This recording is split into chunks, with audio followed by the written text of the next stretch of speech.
You're listening to the Health Powered Productivity Podcast by RaderCo. I'm Marcey Rader, keynote speaker, consultant, and your host on high performance. In each bite-sized episode, I'll discuss topics like relentless prioritization, time and attention guardrails that stick, meeting makeovers, remote work, and sustainable habits you'll actually keep. Share this with your team or use it as pre-work before your next meeting. Professional speakers are not divas. Well, maybe some of them are. Most of them are not. And if we're asking for something, we are asking to protect your audience experience, your timeline, and your investment. So I'm going to talk about some things that speakers commonly ask for, that I ask for, and if you think that it's being diva-esque, then I'm going to give you the reason why, and maybe you'll rethink that perspective.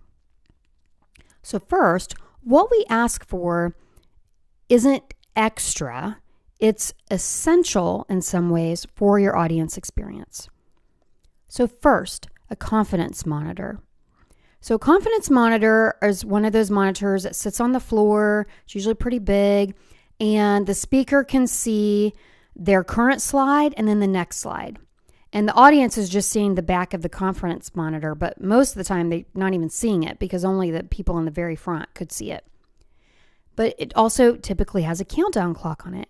And this is so we're not turning our backs to, look at the slide, the slide behind us, because a lot of times the screen is behind us or beside us. And, this, I actually had a situation with my TEDx at NC State. I asked for a confidence monitor. They said no. And one of my clicks on my slide advancer, it didn't click when I thought it did. And so a punchline moment, I wasn't on the right slide and I didn't know it. And I wasn't on the correct slide for like 3 slides. And so the slide was a little late every time. And I had timed it perfectly to, when I clicked it, that it would, when I was saying a certain word, that the slide would come up. And the reason why I didn't know I wasn't on the right slide is because I was keeping my eyes engaged with the audience and not turning to the side to see if my slide had advanced. And because that doesn't look great either. And the slides were to the side of me, but also a little behind me. So I would have actually had to kind of turn, to the back. But this keeps eye contact, pacings, and transitions really clean. And even if you don't have a confidence monitor, a visible timer is so helpful because it can prevent that let me check my watch moment. Because when a speaker is on stage and they look at their watch, it can read as that they're trying to rush or that they're disinterested. And a lot of times, I might have a shirt or a jacket where I have to kind of pull up. I can't even be subtle about it. I have to pull up the hem or the sleeve. And that's even worse because it just really breaks the flow. And I don't know why. I don't know if I have ever in over 13 years been in a conference space meeting room where there is a clock on the back wall. I don't know why, but and sometimes people say like, you want me to hold up a 10-minute card or a 5-minute card. That is super helpful. But also for people who, if you have a very scripted keynote, you might have everything down to the minute. But most people, and I am one of them, it is not 100, it is not scripted. I mean, we have our lines that we say. We have, our outline. But a lot of what we're saying is, naturally, based on the audience feedback. We might say, raise your hand. Somebody might say something.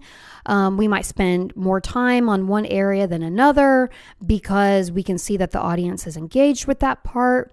So, we might need to shorten another section because we spent longer on this previous section. And so the 10-minute and 5-minute isn't as useful as being able to see just a timer. The next thing is lighting. And you want lighting that says Keynote, not weekly staff meeting. So dim your house lights even just a notch and keep the stage lit. And then this way, the audience sees the visuals and actually focuses on the speaker that you hired and can see the slides better. I'm going to use my TEDx at NC State again as an example. That it was like a master class in all the things that one should not do. But I had asked them to turn the house lights down, and they didn't. So they stayed very bright. And when you watch my video, it looks like a business meeting.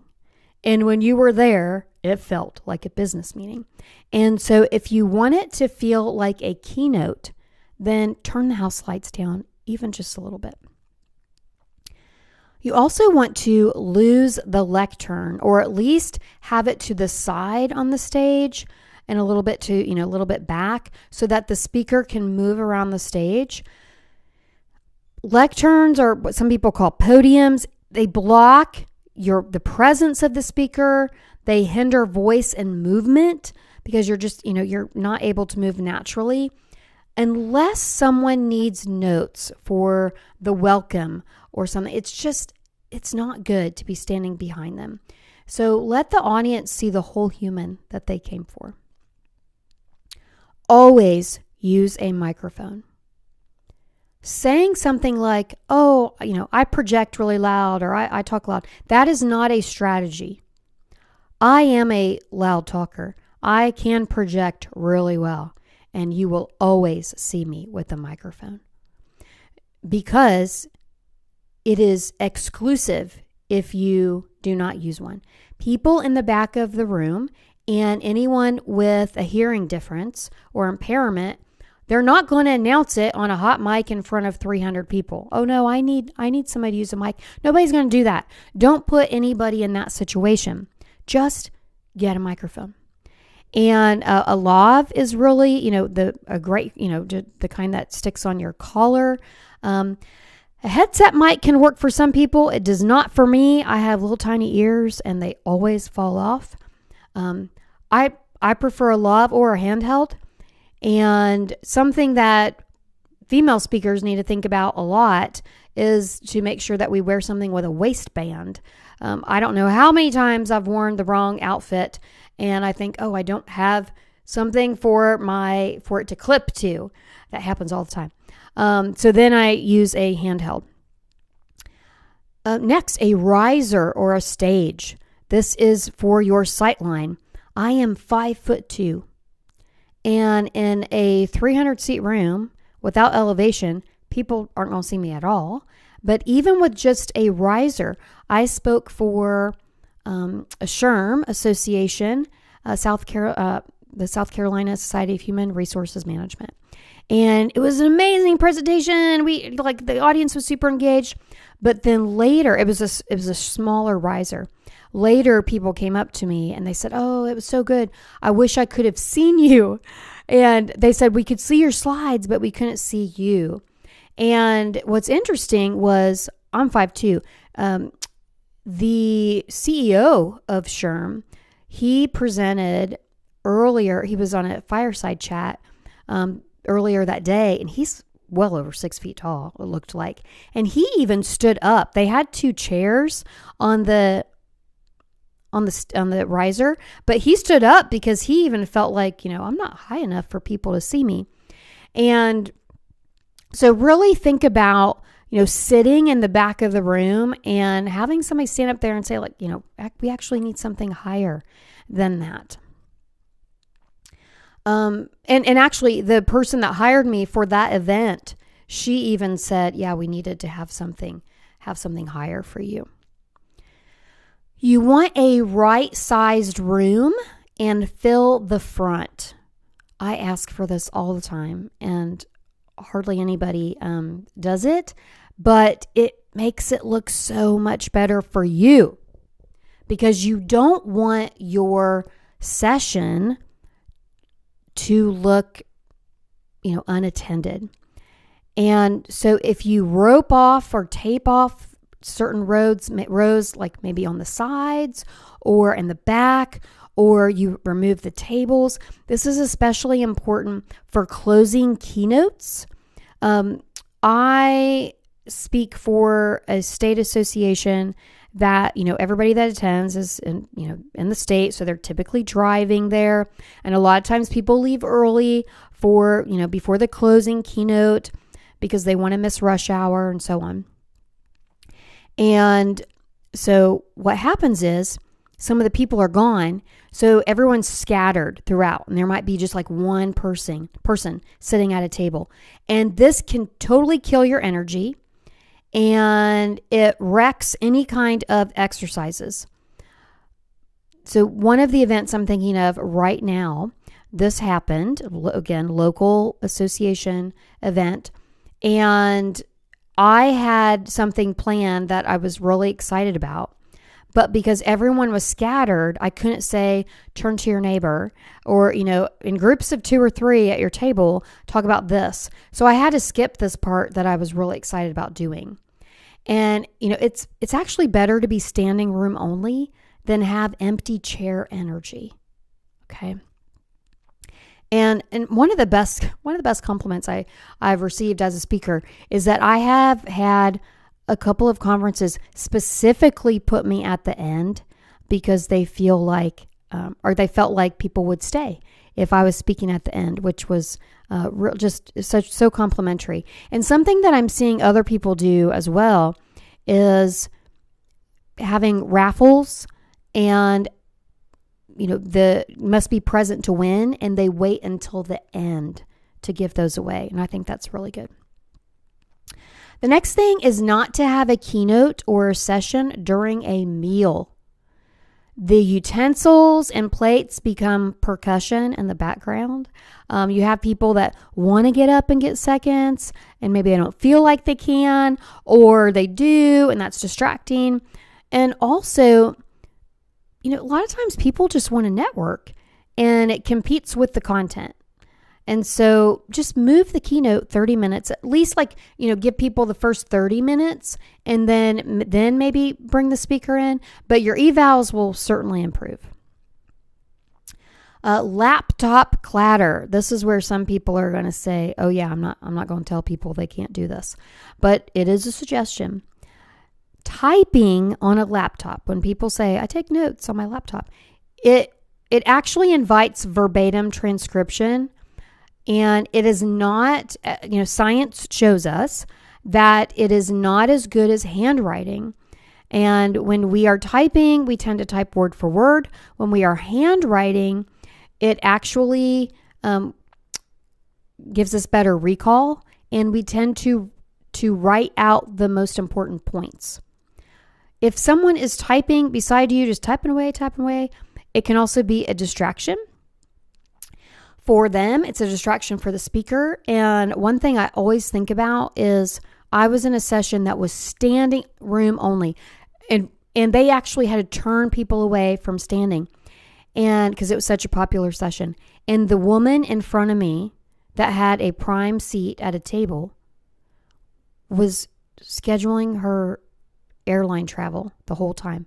She was on the Delta site the whole time. I wanted to explode. It was just so rude. But, if you explain up front, we prefer people handwrite. It's distracting, for the sake of the conference experience. Maybe you don't ban it, but if you tell people that, then they may be more considerate. And classic findings, longhand note takers outperform typers on conceptual questions. So there you go.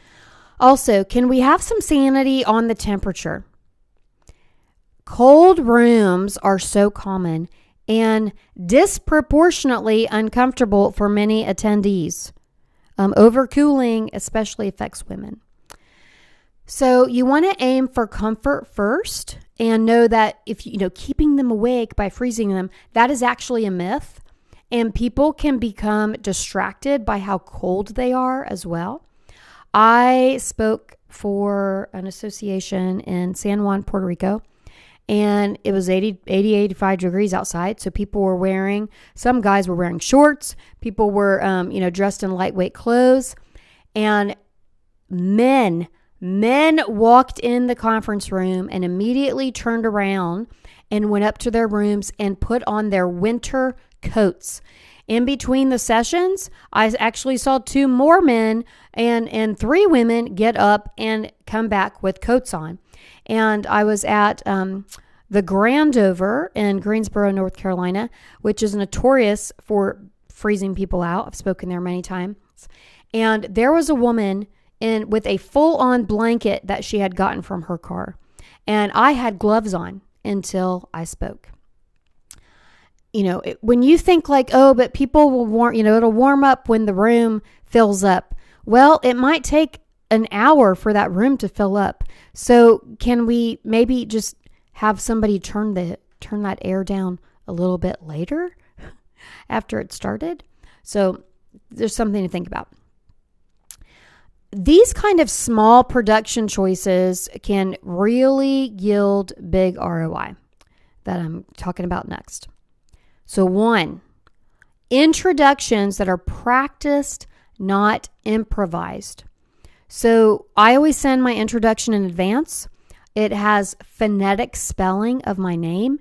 It's Rader, not radar. That drives me nuts. It's Rader. And so I have the phonetic spelling. I also say, it also has, my company is RaderCo, all one word. It is not Rader Company.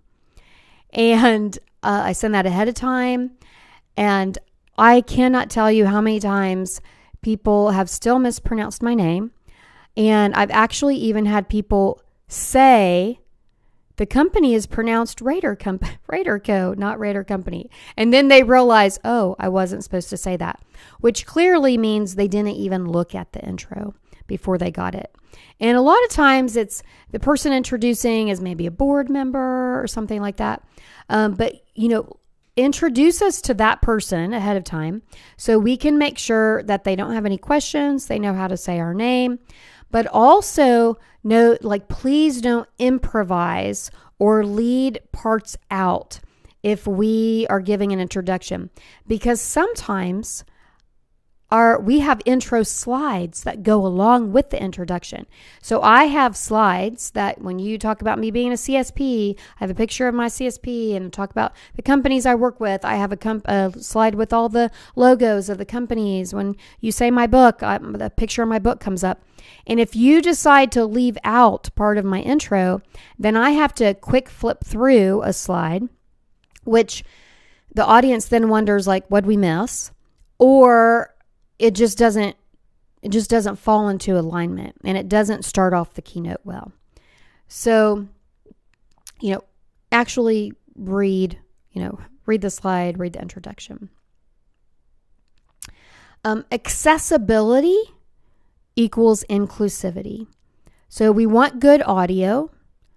If you have slides on the screen, a lot of times when people do this virtually, they're able to do this, but captions are great. They're not always perfect, but it is really helpful for some people. Making sure people have clear sight lines. There isn't a pillar in the middle of the room. I tend to walk, back and forth across the stage, move around the stage. And I remember one place I was speaking at, they had 2 big pillars in the room. And a couple people said later, yeah, I could see you half the time because of this giant pillar. And, think about reserved seating up front for anyone who needs it. We always want to have an AV run through. Everybody has that. So thank you for that. And clicker check. Oh my gosh, the clicker or the slide advancer. So we want to make sure we have extra batteries, but we also want to make sure as a speaker, go on stage and click through all your slides. One time I was speaking for a CPA association. It was pretty good size, maybe about 400 people. And I got up on stage and I landed this line and I went to click the slide and it wouldn't click. And so it looks like I don't know what I'm doing up there. Somebody runs up, gives me another, checks the batteries and everything. And what it was that the advancer that they gave me did not have a long enough range for it to work from the slide or from the stage. They needed to use a more advanced slide advancer or clicker. And that was the first time I'd experienced that. I didn't really think about the range before. Now I always test it out. And I'm actually really surprised because that was a professional AV. But it just took away from the whole beginning of the keynote. And it took a few minutes for them to figure out that it was the range. And it made me look like I didn't know what I was doing and really brought the energy down. Let's see. As a speaker, I always put my contact on in my phone, and I text them when I arrive, whether it's the day before or that morning, to let them know, like, hey, I'm here. Just put them at ease, and I keep them updated on things. Let's see. So format guardrails. Schedule real breaks. 10 minutes a lot of times isn't enough. Like, I think 15 is better. I just did one, the Prime Global one. They had 30 minutes, and I thought that was wonderful because the people, they want to talk to each other and network, and they had time to go to the bathroom and also talk to each other and visit the vendors that were there as well. And, as far as the bathroom, if you are heavy on females in your audience, there's always a really long line for the female bathroom. So you need to schedule a little bit longer breaks. And maybe you have somebody that's at the door that as people are walking in, that they ask like, can we sit the front, can you sit in the first 6 rows first? Something like that. So your tactical takeaways, rapid fire style. Book confidence monitors with a timer view. Second alternative is at least have a timer. Dim your house lights slightly. Keep your stage bright. Remove the lectern or podium and provide a lav mic or handheld, whatever is most comfortable for people.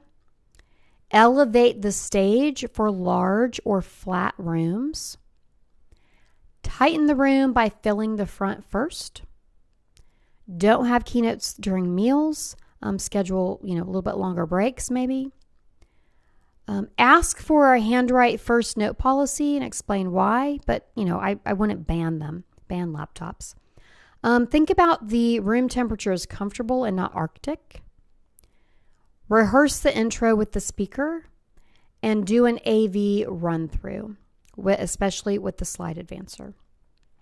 So all of these things are just, this is what would make an experience even more amazing than what you probably typically do. But also just to let you know, like sometimes the things that speakers ask for, it's not, again, that we're trying to be divas. It's that we want the best experience for your audience. I am a certified speaking professional by the National Speakers Association, and that is a designation held by only around 600 speakers worldwide. And it requires a multi-phase review, documented income of at least $50,000 per year for 5 years in the last 10. This is to make sure that speaking isn't our hobby, it's our profession. We have to have a minimum of 20 client evaluations, and we have to have 2 peer-reviewed videos. And, so then that if you're getting a CSP, that we've been tried and true and tested with results and professionalism. It gives you peace of mind, and you know that you're not just getting a good demo reel that took the highlights of their talk, and that you're getting somebody that's passed rigorous requirements. And trust me, there are people that don't get it every year. They have to apply multiple times. So if you're looking for a keynote or a breakout session or a training that lands and lasts, book a certified speaking professional. Reach out to me. I would love to talk to you. You get proven content, clean production, and a partner who protects your agenda and your audience. Thanks for listening to the Health Powered Productivity Podcast. Show notes link to every tool and takeaway. If you got value, subscribe, leave a review, and pass it along to your team.